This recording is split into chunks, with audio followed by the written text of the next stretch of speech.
guys, welcome back. I finally, thanks to the generous support of one of my subscribers, I found a way to watch episodes of the animated series Resistance. Now, I know it's gotten mixed reviews, but in the quest to seek out as much Star Wars content as I possibly can to react to, I decided to go ahead and give it a whirl. So, I've got my popcorn, I've got my water. I cannot find my earbuds for some reason, so I'm going to have to resync the sound, which is going to be fun. And yes, I'm rocking sort of a Christmassy 90s grunge vibe right now with nerdiness thrown in with my vest and patches. But here we go, reacting to Star Wars Resistance, Episode 1, The Recruit.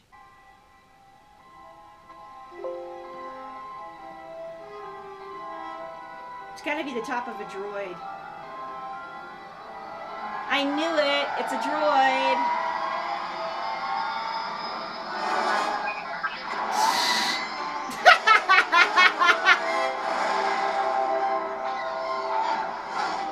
I told you this mission was dangerous!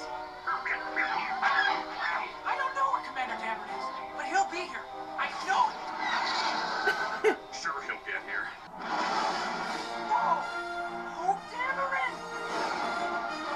Don't worry, kid, I'd geek out. Tight, kid, I got you. Ah! It's Oscar Isaac's voice! Woohoo!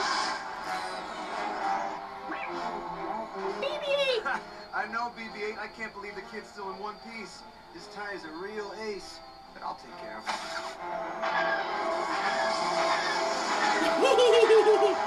He's geeking Everybody out. talks about back home. You're a pretty good pilot yourself. You scored a hit on that red tie. No one else has ever done that. Except me, of course. It's a lot easier when you've got good teamwork. You know, we could use a pilot like you. Someone who improvises. Oi. Tell the General I said hello? Oh, Cass, what were you thinking? Complete cringe! Painterly's style is very interesting. I kind of like the action shots, but the people There. looks kind of weird. The Colossus. Poe's got one of those voices that I could listen to like forever. If I close my eyes and listen to this would make a great radio play. The First Order is real, and it's a threat to the whole galaxy. I'm fighting for the future. Cass wants to challenge in tomorrow's race! This green dude has got the mouth of a crater. I have fixed your problem. This is gonna take a lot of work. Oh man.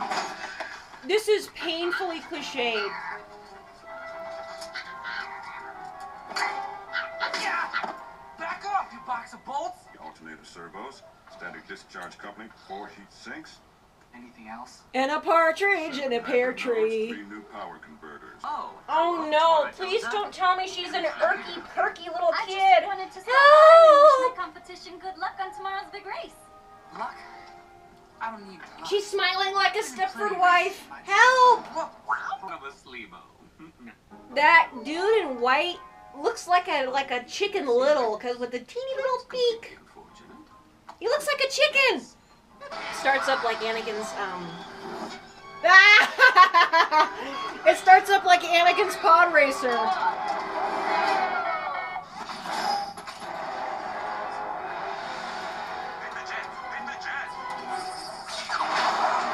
Hey, not a good start. Oh. If you push it any harder, the fireball is gonna live up to its name. I know what I'm doing. You have a choice, Ken. You can push the engine and die, or live to start your mission.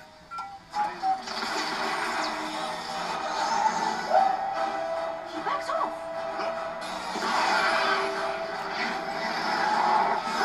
Oh, dang. Digger, you were right. I didn't back off soon enough. I'm going down. Steady it, Cass. Steady it.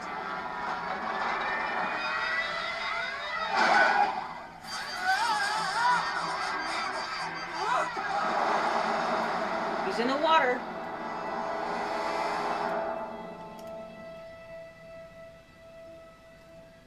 Well, he's alive. That's a plus. So I'm going to be reviewing each of the episodes one by one.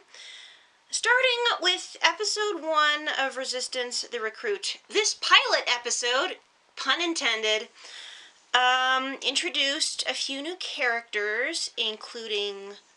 Is it bad that I've already forgotten most of their names? This young kid, Kaz, and what looked to be his sidekicks. Niku, this green-skinned fella, cannot tell what species he is, who's, I guess he's overly optimistic and takes everything literally. And I think her name is Cora, this young lady who's the daughter of the leader of this one. Anyway, Poe Dameron encounters this guy, Kaz, and gives him a mission. He's sort of like a spy. Somebody on the platform's working for the First Order, and he needs to find out who. And he's not doing a very good job of blending in. I mean, there are several problems with this series right off the bat. First of all, the pilot. They did not need to make the pilot episode a whole hour long. They could have just trimmed it back to a half hour, and it would have been fine. It felt overlong and stilted, and as for how I enjoyed this, there were several parts that were definitely cringeworthy. The biggest weakness of this is definitely the script. It's just, ouch. With this kid, you kind of wonder, how in the heck did he get in the academy in the first place? Of course, we find out that his dad's a senator and did everything for him, and he's just this privileged rich kid that's in way over his head, and that's kind of annoying. And of course, he fanboys completely upon meeting Poe, but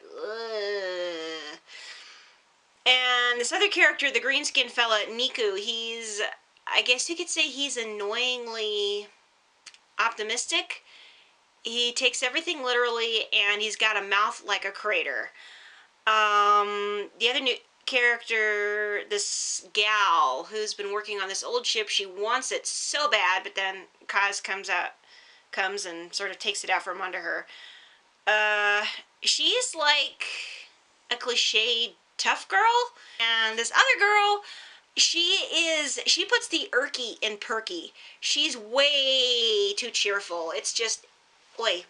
Anyway, there's a lot about this new series that's definitely cringeworthy. That being said, there are some nice things about it.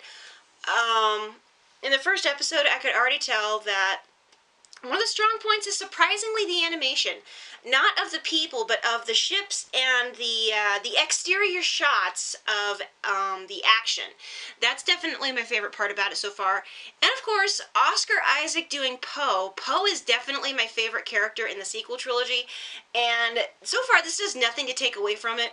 Of course, Oscar Isaac is a really good actor anyway, and it's no surprise that he's also a pretty good voice actor.